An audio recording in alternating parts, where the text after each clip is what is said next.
Satada, Leombro Kosu Kadadaika Satada, Liambra Kasatada, Brio Kosu Kadadaika Satada, Leombro Kosu Kadadaika Satada, Liambra Kasatada, Brio Kosu Kadadaika Satada, Leombro Kosu Kadadaika Satada, Liambra Kasatada, Brie Kesete, Lembre Kesete, Lambra Kasatada, Brio Kosu Kadadaika Satada, Leombro Kosu Kadadaika Satada, Liambra Kasatada, Brio Kosu Kadadaika Satada, Leombro Kosu Kadadaika Satada, Liambra Kasatada, Brio Kosu Kadadaika Satada, Leombro Kosu Kadadaika Satada, Liambra Kasatada, Brio Kosu Kadadaika Satada, Liambra Kasatada, Brio Kosu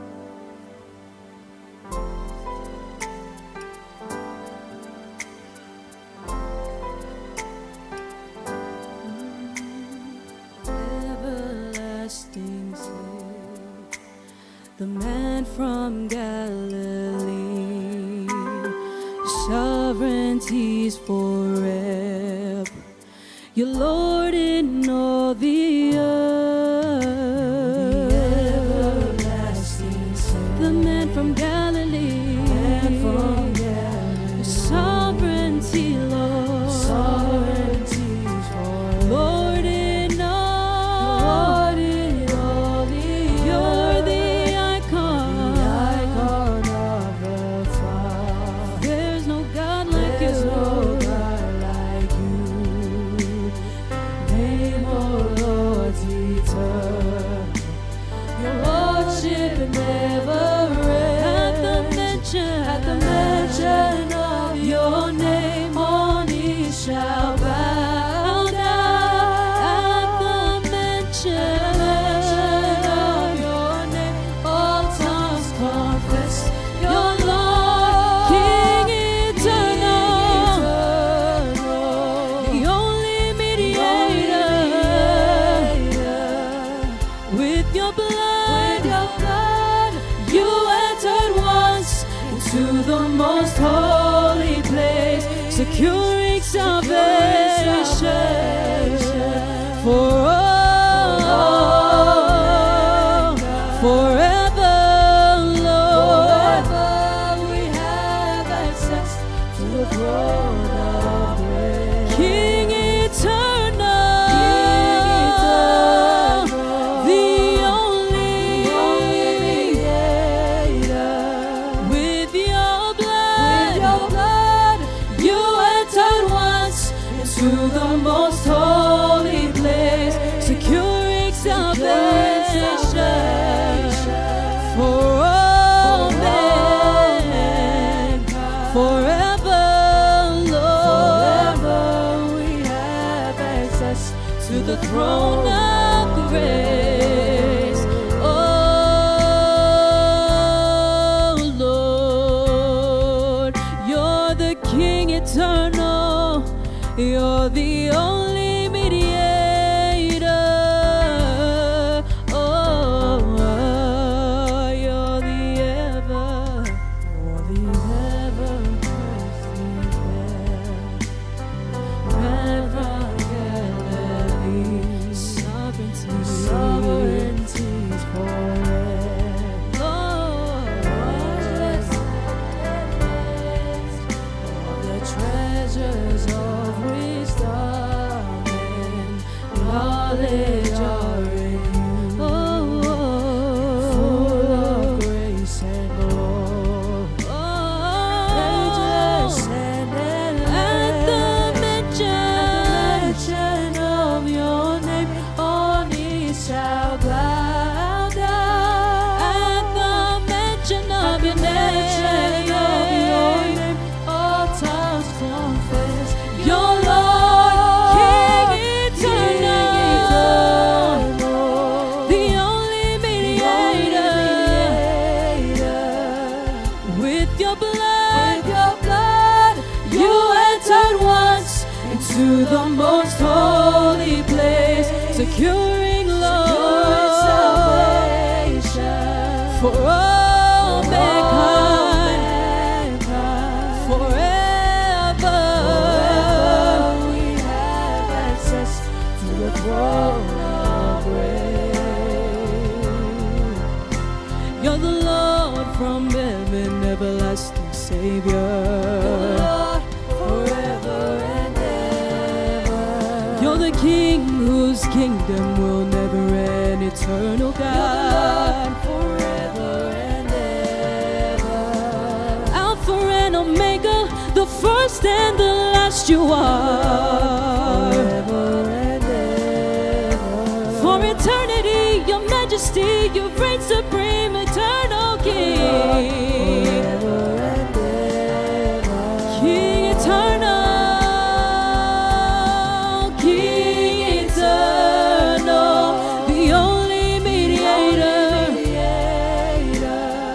Lord, with your blood, you entered once into the most holy place, securing salvation, oh, for all mankind. Forever, Lord, we have access to the throne of grace.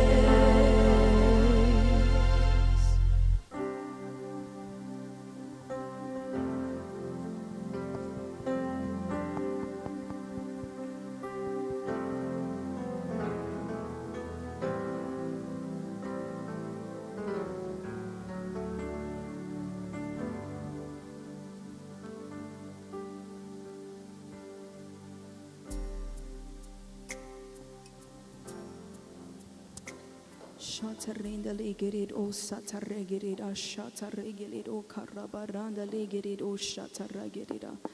Maregerid o satara karaba shanda regelid o shataragelida. Sataregerid o shataraba. Father God, we thank you for the time of the word, Father. I thank you for the word of God that builds us up strong, Father. I thank you for the word of God that enlightens. It enlightens our path, Father. I thank you, Lord, that when light comes, confusion leaves, the darkness flees, and we are always in the light through the truth of your word, Father. I thank you for the message of the year that you have given to us, Lord. You've said that this is our year of redemption. And in this year, we are working together with you, redeeming others and bringing them into the inheritance in Christ. I thank you, Lord, and I pray for those that are tuning in. I pray for those that are listening and hearing the word of God. It will bring about the answers to the questions in their heart. It will bring about solutions to the problems, to the challenges that they may have. I thank you, Lord. The word of God builds us in faith, and it makes us bold. It makes us fearless. I thank you, Lord. And I pray for everyone that is here today. As they receive your word, they are receiving it on good ground. In the mighty name of Jesus, amen and amen. Praise the Lord. Praise God. Welcome to service today. It's always wonderful to be in the house of the Lord. Praise God. I want to share a scripture with us today.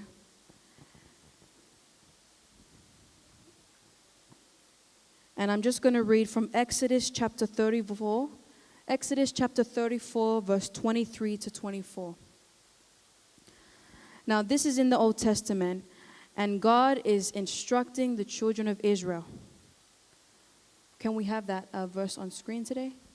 Exodus chapter 34, verse 23 to 24. Praise the Lord. Now, I'm just opening our message for today. It's not what I'm speaking on, but I want to show us this verse. Exodus chapter 34, verse 23 to 24. So in this is the Old Testament, and God is talking to the children of Israel. Praise the Lord. And I'll just read it while we still have it up on the screen. Thrice in the year shall all your men, children, appear before the Lord God, the God of Israel. For I will cast out the nations before thee, and enlarge thy borders. Neither shall any man desire thy land. Hallelujah. When thou shalt go up to appear before the Lord thy God, thrice in the year. I want you to notice what he's saying here. In this verse, from 23 to 24, God is instructing the children of Israel to gather thrice in the year. Notice what he told them. He had promised them these lands. He said, for I will cast out the nations before thee and enlarge thy borders. Glory to God. Neither shall any man desire thy land. And when you shall go up. So Here he has made a promise, and the lands were occupied by enemy nations who were naturally stronger than Israel at this time. However, God was going to cast out these nations before them and give them their possessions. He said he was going to enlarge their borders and protect them. This is what God had promised to the children of Israel, but this is what they had to do. Thrice in the year shall all your men children appear before the Lord God, the God of Israel. The blessing of the verse in verse 24, was dependent on the instruction that they had to follow in verse 23. And that instruction was for them to gather together. Now let's see what God instructs us to do. We're going to read from Hebrews chapter 10, verse 24 to 25. So here God instructs the children of Israel that to gather 3 times in the year to come up before the Lord, the God of Israel, and he will give them and grant them those blessings. Now here in Hebrews, we're reading Hebrews chapter 10, verse 24 to 25. It says, "And let us consider one another to provoke unto love and to good works, not forsaking the assembling of ourselves together, as the manner of some is, but exhorting one another, and so much the more as ye see the day approaching." Here God is instructing us. You know, in this year, we are to make God's priorities our priorities. That's what we've been instructed to do. To do things God's way and not our way. And what does he tell us? He tells us as the saints of God to not forsake the assembling of ourselves together. That is the reason why we come to church every single Sunday, is because God has instructed us to do so. When you leave this place, you go forth with increased and greater blessings on your life. There is a blessing that you will receive when you come to church every Sunday that you won't get if you tune in, you know, wherever you are, or if you listen to a praise and worship song, or if you listen to a message. When you come to church, God has instructed you to come to church. Just as he instructed the children of Israel to meet 3 times in the year, and he will grant them those blessings. Look at the blessings that he was going to give them. He was going to cast out the nations from before them, those nations that were stronger than Israel. He said he was going to give them their possessions, enlarge their borders, and not only that, but protect them also.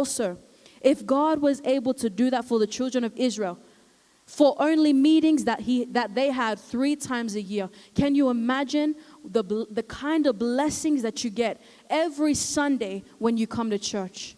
That is why you should never forsake the assembling of the saints. Never forget that there is a blessing that you are given when you come to church. And this is every Sunday. So you're increasing in grace, increasing in glory every time you come. Praise the Lord. Now that's not what I want to teach on. Today, we are going to be teaching on the message of the year and the year of redemption.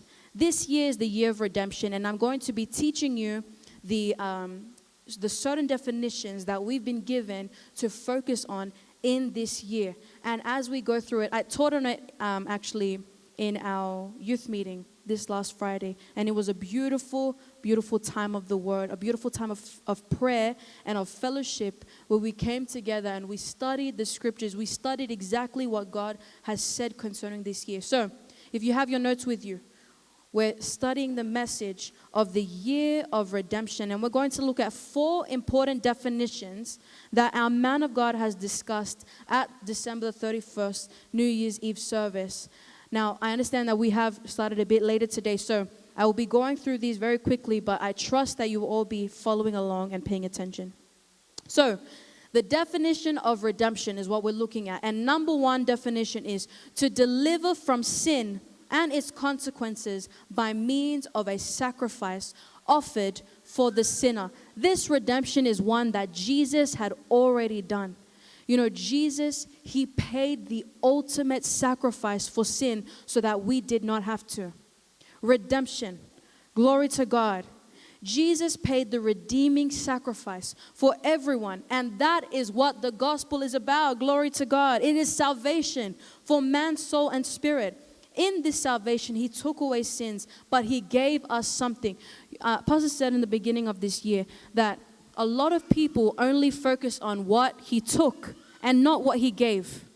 But Jesus gave something. He didn't only take away our sins. Glory to God that He took them away. But He gave us something. Now, what is that something? Because the death of Jesus was a means to an end. It was only the lesser part of what He had to do. Glory to God. It was not God's ultimate plan that Jesus would die. His death settled the death, and it satisfied the claims of justice for all men. But glory to God, there was so much more. He brought Christianity. He brought salvation.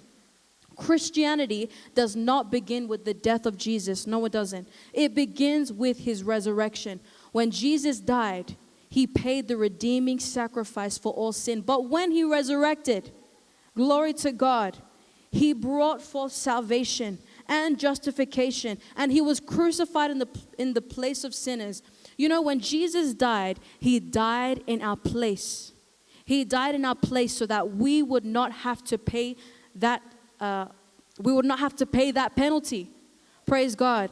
And when He died, what His sacrifice did was so great that we did not have to owe anything. Jesus paid. We are the fruit of His redemptive work. But guess what? When He resurrected, He brought us justification. Now, what is justification? Justification means that you were declared not guilty. Justification means that you've been acquitted of all charges, of all penalties. So, for example, someone that has been redeemed is someone that, you know, I owe Sharon. I'll owe Sharon $1,000. But then Sister Anita comes and I don't have that money. I don't have $1,000. But Sister Anita comes and she pays that $1,000 to Sharon, meaning that I've paid. What I owe to Sharon, I have paid for it. And it was through Sister Anita. So that was redeemed. But what happens when you are justified? And justification, when Jesus rose again, His resurrection brought us justification. We were now justified, meaning that if I'm justified, it means that I have had no record of owing Sharon in the first place. I've been declared not guilty. I've been acquitted of all charges, so I don't owe anything in the first place. When Sharon looks at me, she doesn't see me as someone that owes anything. And that's what Jesus did.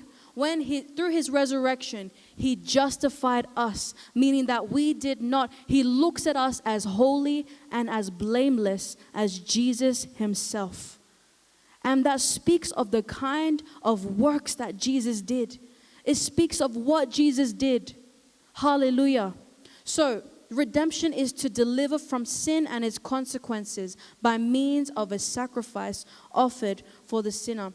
And in the Bible study that we did this last week, Pastor encouraged us to go through Romans chapter 5. I won't go through that today with you, but in your own time, look through the scriptures and go through Romans chapter 5, because in Romans chapter 5, it will lead us to our next definition, which is number 2. We're coming into number 2, the second definition for redemption, which is to turn in vouchers or coupons for actual value. Glory to God. Did you know that the scriptures that talk of Jesus' vicarious death, His resurrection, His ascension, and consequent priesthood are vouchers and coupons for redemption? It's the scriptures. It's the scriptures. You must know the scriptures. You must study the scriptures for yourself. Glory to God. That's why we've been instructed to go through Romans chapter 5. Because in Romans chapter 5, we learn, we study the death of Jesus. We study the scriptures about His resurrection. We study the scriptures about His ascension, about what He did. We've been now justified. We've now been gifted righteousness. Glory to God. So these are things that we must study. And Pastor says we must turn in our vouchers and coupons for redemption in this year of redemption. Glory to God. Turn them in for actual value. So how do we do that? By faith, you take these vouchers and present them for actual value. So I gave this imagery. It is, number 1, trust the reality of the scriptures.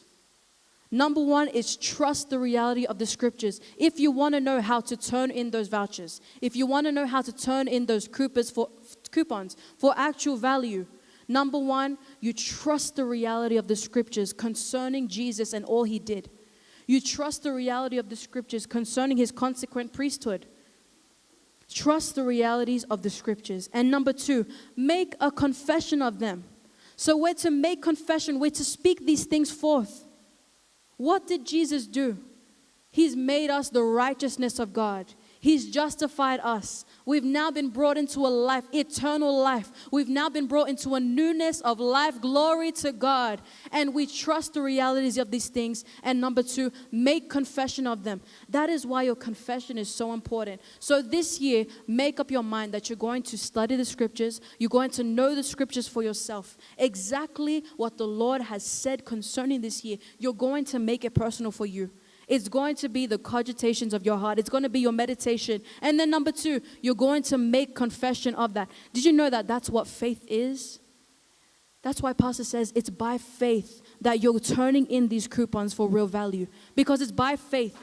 By faith means that you trust the reality. You believe them. And then you confess them. You make confession of them. Now, what happens when you do these things?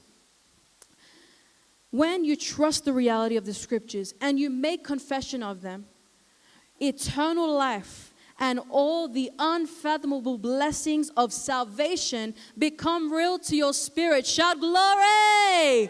Eternal life and unfathomable blessings of salvation become real to your spirit. Doesn't that sound wonderful? If you were to trust, it's so simple. If you're to trust the realities of the scriptures and make confession of them, what happens? Eternal life. That means no death, no sickness, no failure. None of that in your life. Eternal life. And not only that, unfathomable blessings. Unfathomable. Think about that. Unfathomable means that there is no human mind will be able to comprehend the kind of blessings that will become real to your spirit this year. It will be a blessing in a way that people will look at you and marvel. People will look at you and wonder, wow, glory to God. They will look at you and see the goodness of the Lord in your life. They will look at you and be provoked unto righteousness because of the unfathomable blessings that have become real to your spirit. And remember, he says it's unfathomable blessings of salvation. This is for every man who is born again. If you trust the reality of the scriptures, if you make confession of them, these things will become real to your spirit. Eternal life, death-free. That is the life that we've been called to, a newness of life. Hallelujah. Now I'm going to continue to move on. So that was number two. Now number three, we're still looking at redemption. The third definition of redemption is to release from debt or bondage. Pastor said in the beginning of this year that today's feudal masters must release their serfs. There are feudal nations and organizations that are holding others in bondage today and claiming debts that are unjustified. Wow, you know, as I was listening to the man of God teach these things, and I encourage you to meditate on the message over and over, because God is revealing to us exactly what will happen in this year. And it says, they must let them go. So these feudal nations, these feudal organizations that are holding others in bondage, they must let them go. If not, in this year 2024, it shall be as a plague. It shall be as a harassment, a restlessness to the nations and organizations who have become feudal masters and turned others to serfs. It has been far too long, and there has to be a change. Yes.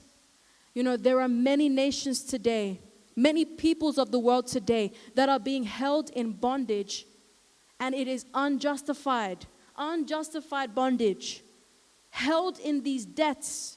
And this year, Pastor says they must let them go. Hallelujah. And that is why we're praying. Now, Pastor says, if they do not do these things, if they do not let them go, if they do not release them from bondage, we're going to our next one. It's to extricate oneself from something that is detrimental. It means that those individuals who have found themselves in those illegitimate debts, who have found themselves in bondage, they must extricate themselves from those detrimental associations and treaties. It takes boldness, it takes leadership, and it takes decisiveness. Hallelujah. So as you're praying for the nations, as we pray for these people, we're praying that the Spirit of the Lord will stir up boldness within them, boldness to come up as leaders and to have decisiveness in their spirits so that they're dealing wisely in these affairs and they can extricate themselves. Pastor says, don't wait for the government, because sometimes the government may not speak for you. So it's going to take these people that are held in bondage. It's going to take these groups, these peoples, these nations that are being held in bondage to come up, to take leadership, come up with boldness and decisiveness and say no more. Hallelujah. And that is why we're going to be praying like never before in this year. We're going to be speaking words of prophecy, proclaiming God's word, speaking forth the realities of the scriptures, speaking forth the scriptures concerning Jesus' death, his resurrection, his ascension, and consequent priesthood. Glory to God. Now, when we learn about redemption is we are not the redeemed. Pastor has taught us that. Even because he says that in Luke chapter 1, verse 68, it says, "Blessed be the Lord God of Israel, for he has visited and redeemed his people." So many may look at that verse and think that we are the redeemed. But it's quite clear that it's talking about those, the Jews. Even in Galatians chapter 3, verse 13, Christ has redeemed us from the curse of the law, being made a curse for us. For it is written, cursed is everyone that hangs on a tree. So these scriptures, they're not talking about us. They're talking about the Jews. Glory to God. But what Jesus did, when Jesus resurrected, when he did all that he could do, he brought both the Jews and the Gentiles together to make one man. That is neither a Jew nor Gentile. So in Christ, there is no Jew nor Gentile. In Christ, there is only the new creation. We're going to look at that verse right now. 2 Corinthians chapter 5, verse 17. 2 Corinthians chapter 5, verse 17. And I want all of us to say this out loud together, because this scripture, we're going to be meditating on it this year. All right, let's all read it together. 1, 2, go. Therefore, if any man be in Christ, he is a new creature. Old things are passed away. Behold, all things are become new. Hallelujah! For those who are in Christ, this is their reality. And this is one of the scriptures that we are to focus on in this year, because we are the fruit of the redemptive work of the Lord Jesus Christ. And this is what he came to do, to make us a new creature in Christ. If any man be in Christ, it doesn't matter the past. It doesn't matter what they may have done. It doesn't matter the kind of words they may have spoken or the kind of deeds that they have done in life. Those who are now in Christ, if any man be in Christ, he is a new creature. You know what a new creature is? It's someone that has never existed before. A totally new person. It's not a part of you that has been made new. It's not just your mind. It's not just your body. It's nothing to do with that. It has to do with a whole different person. A new creature, a whole new species that has never been created before, that never existed before. So if you are in Christ now, glory to God. The scriptures say you are a new creature. Say, I'm a new creature. And what happens for the new creature? It means that old things are passed away. Old things are passed away, meaning that there is no more past. I said before that a new creature is someone that has never existed before. If they have never existed before, that means that they have not had any record of the past at all. If they've never existed before, there is no past. That's why the Bible says, old things are passed away. Behold, all things are become new. This is your reality. This is who you are now in Christ. If any man be in Christ, he is a new creature. The old things are passed away. Behold, all things are become new. And that is your life now. This is your life. When you look at 2 Corinthians chapter 5, verse 17, you need to make it personal for yourself, because this is what the scriptures say concerning you now. It's your reality now. It says all things are become new. You're a whole new creature. Glory to God. And that's why we don't focus on things in the past. That's why we don't take record of wrong. That's why we don't think on people's past or say anything about people's past, because we're new creatures. We're new creatures. All things are passed away. Behold, all things are become new. Glory to God. So now you belong to God. If you are a new creature, if you are in Christ, you belong to God now. And remember, Christianity is based on the resurrection of Jesus, not on the death. Through the death, we were redeemed, but Christianity made us justified. Hallelujah. And when he resurrected, he ushered us into a newness of life. And this life is one of glory. This life is one of increasing grace. This life is one of love. In this life, you've been given a love, the God kind of love. Hallelujah. And as we study more about this life, that's why the scriptures are important, so that we can study more about the newness of life we've been ushered into. Hallelujah. So 2 Corinthians chapter 5, verse 17, make sure that you make up your mind to study the scriptures this year. Study what the Word of God says concerning you. And 2 Corinthians chapter 5, verse 17, I've made it the scripture for meditation for our youth this week. That this week, make up your mind that this scripture, you're going to know it off by heart. It's going to be on your heart. It's going to be everywhere you go. You're going to tell others that if you're in Christ, you can be a new creature. If you are in Christ, all things are passed away. Behold, all things are become new. Amen? Amen. So being born again, you are not the redeemed, but instead, and I want us to remember this. I said for our youth also to make sure that they're conscious of this statement that Pastor made. So I'm going to read it out to you now. This year, we are working with the Lord, redeeming others and bringing them into their inheritance in Christ, because it is the year of redemption. This is your year of redemption. And what does that mean for us? It means that this year, we are working with the Lord. So I'm a partner with God. I'm a partner with God. And what am I partnering with Him in? I'm partnering with Him in redeeming others. I'm working together with the Lord to redeem others. We've just learned about redemption. We're to turn in those coupons, turn in those vouchers for real value. And we're teaching others to do the same. Redeeming others and bringing them into their inheritance in Christ. That's what the scriptures say. It's in the scriptures where they can find their inheritance. It's in the Word of God where they can find their inheritance. And where is the Word of God? It's bubbling inside of you. Glory to God. It is inside of you. And when you speak to them, this is what you're going to be doing today. This is what you're going to be doing this year. You're working together with the Lord, redeeming others and bringing them into their inheritance in Christ. They will know that they have been made new creatures. When they come into Christ, they're new creatures. They're a new creation.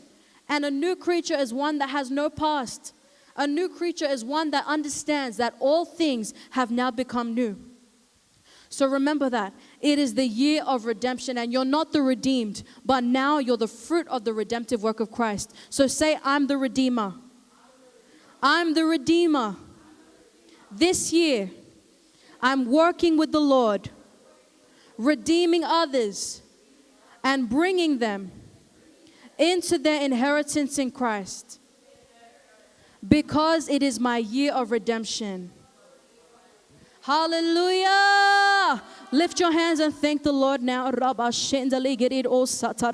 Just stand up where you are, because this is our year of redemption.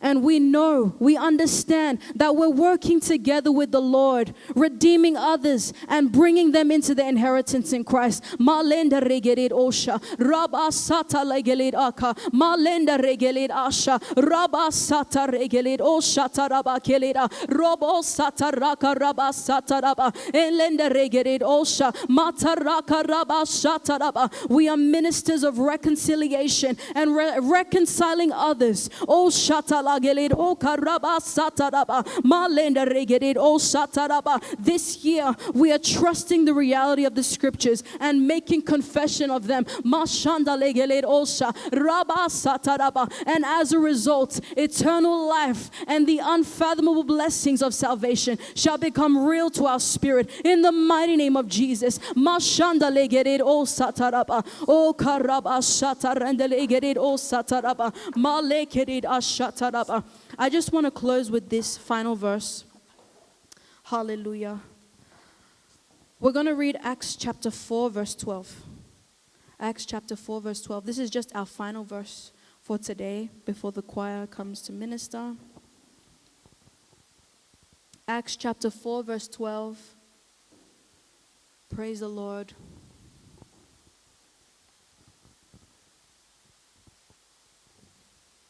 It's our year of redemption, and we're called to be redeemers this year. That's who God has made us. Acts chapter 4, verse 12, it says, "Neither is there salvation in any other, for there is none other name under heaven given among men, whereby we must be saved." This is very important, because there is no other name given amongst heaven where you must be saved, except through Jesus. In Hebrews chapter 2, verse 3, it says, "How shall you escape? How shall they escape if they neglect salvation? There is no other way to be saved except through Jesus." There's no other way. And here in Acts chapter 4, verse 12, we find that there is no other name amongst heaven whereby you shall be saved. Oh, this is the time of salvation. This is the set time of favor and mercy. This is the hour of salvation. And this year is our year of redemption. Outside of Jesus, do you know any other salvation? Do you know any other salvation that God has approved of, that God authenticated? The scriptures say that God approved that Jesus was the worthy sacrifice. God authenticated it so that he could be the redeeming sacrifice for sin.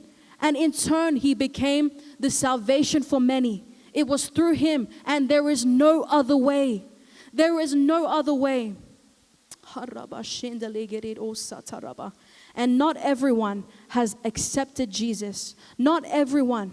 And that is our calling here on earth. That is who we've been called to be. In redeeming others, we're bringing them to salvation. We're bringing them to their inheritance in Christ. So as we go into this time of worship, I want us to be conscious of this, that God has made us redeemers. And there is no other way to receive salvation except through Jesus. That was the reason for all he did, so that many could come to salvation. Hallelujah. So right now we're going to spend time in praise and worship. And we're going to spend time to thank the Lord for the word we received today. It's a time of joy, it's a time of salvation, a time of righteousness and glory. So let's all stand. We're going to spend time in worship now. Praise the Lord. Thank you, choir.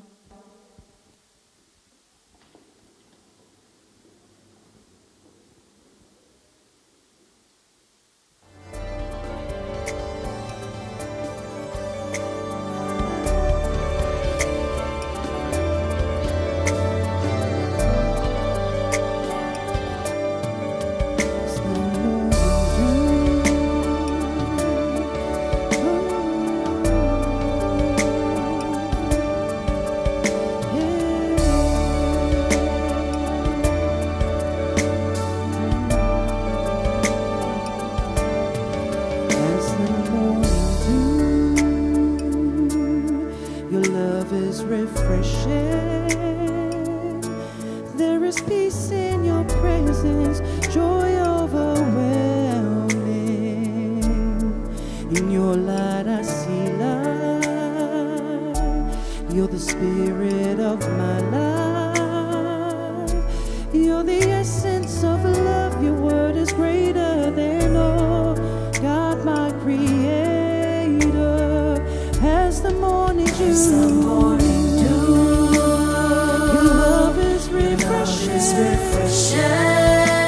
There is peace in There is your peace in your presence. presence and joy overwhelming. In your light I see light. You're the spirit of my life. You're the essence. You're the essence of love. Your word is greater than all. God, my creator. All generations. All generations worship You you. rule You over rule over nations. nations and the leaders. In Righteousness and justice, and you reign. in glory and in power. Glory and in power, Lord, you reign. Glory and in power. Glory and in power, all generations worship you. You rule over nations and their leaders with righteousness and justice, and you reign. In glory and in power. Glory and in power, Lord, you reign. In glory and in power. Glory and in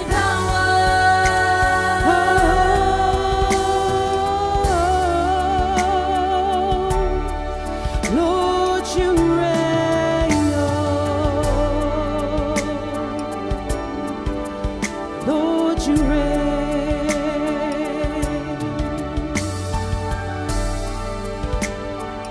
As the morning dew,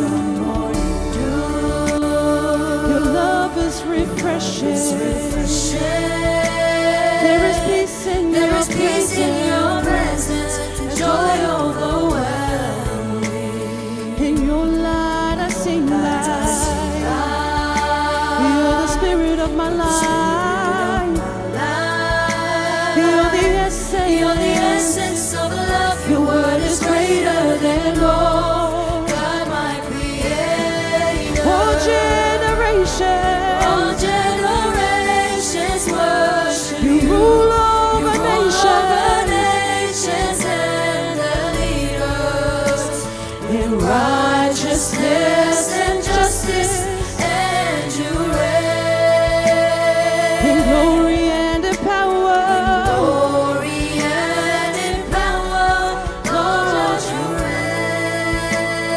In glory and in power. Glory and in power, all generations worship you.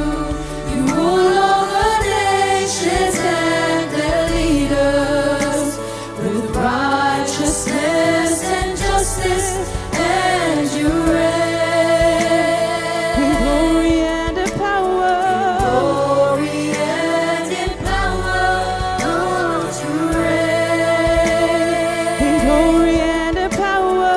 Glory and in power, in glory and in power. Mighty God, you Mighty God, you In the reign. feminine, the In the feminine.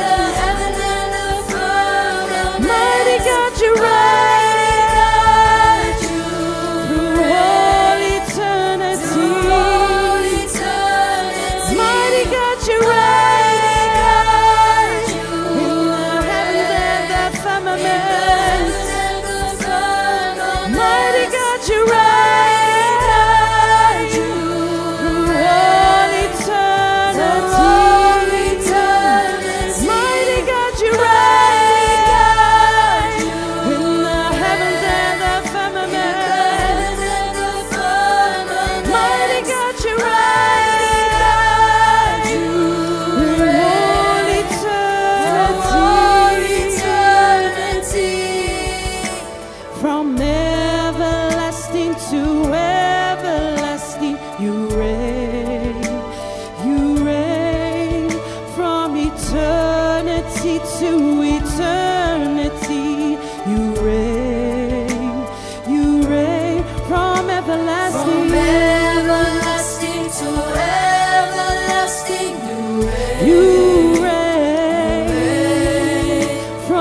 eternity to eternity.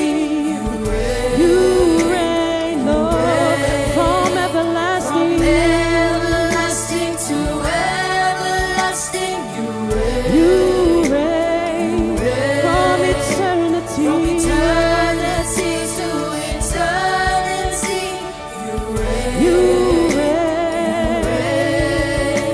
From everlasting to everlasting, You reign. You reign from eternity to eternity.